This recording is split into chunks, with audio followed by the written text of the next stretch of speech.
Hello everyone, welcome to our Hindi class. आज हम देखेंगे पाठ 14 चंद्र बिंदु का प्रयोग। तो स्टूडेंट्स, ये है हमारा पाठ 14 चंद्र बिंदु का प्रयोग। स्टूडेंट्स, चंद्र बिंदु वहाँ लगाते हैं जहाँ ध्वनि मुंह के साथ साथ नाक से भी निकलती है। जैसे कि यहाँ पे दिया है हमें ऊंट, गांव, माँ, कुआं। ये सारे शब्द जब हम बोलते हैं तब उसकी ध्वनि मुंह के साथ साथ नाक से भी निकलती है। तो वहाँ पे हम चंद्र बिंदु का उपयोग करते हैं। उसके बाद हमें दिया है पढ़ो और समझो। तो पहला शब्द है कांटा, गांव, चांद, 5, सांप, कांच, छाँव, दांत, दायां, बायां, हंसना, धुआं।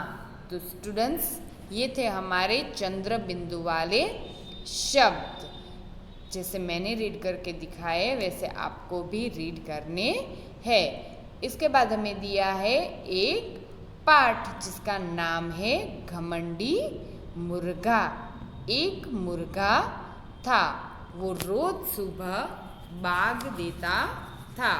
बाग मतलब कि आवाज़, वो रोज सुबह आवाज़ देता था। कुकड़ू कु, और उसकी आवाज़ कैसी थी?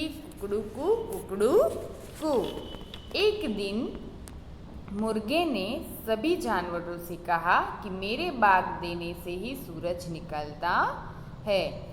मुर्गे ने सारे जानवरों को क्या बताया कि मैं जब बाग देता हूँ, मैं जब आवाज़ देता हूँ तभी सूरज निकलता है।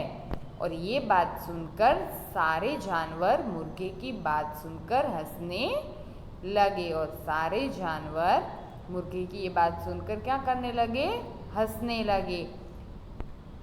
एक अगले दिन मुर्गा 5 बजे तक सोता रहा। और अगले दिन क्या हुआ?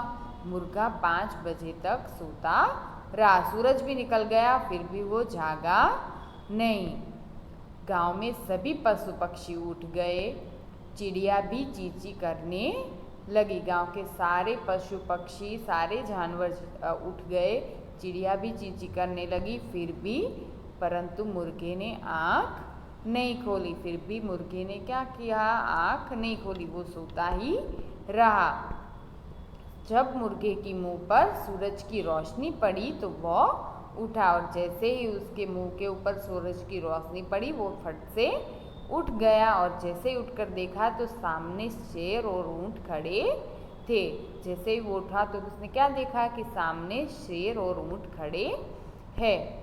और फिर ऊंट ने कहा कि देखा मुर्गे भाई, आज तुमने बांग नहीं दी फिर भी सूरज निकला। फिर ऊंट ने क्या कहा कि आपने बांग नहीं दी फिर भी सूरज निकला, मतलब कि आपकी वजह से सूरज नहीं निकलता था, वो तो अपने आप ही निकलता है। तो स्टूडेंट्स, ये है हमारा पाठ 14 चंद्र बिंदु का प्रयोग। Stay home, stay safe.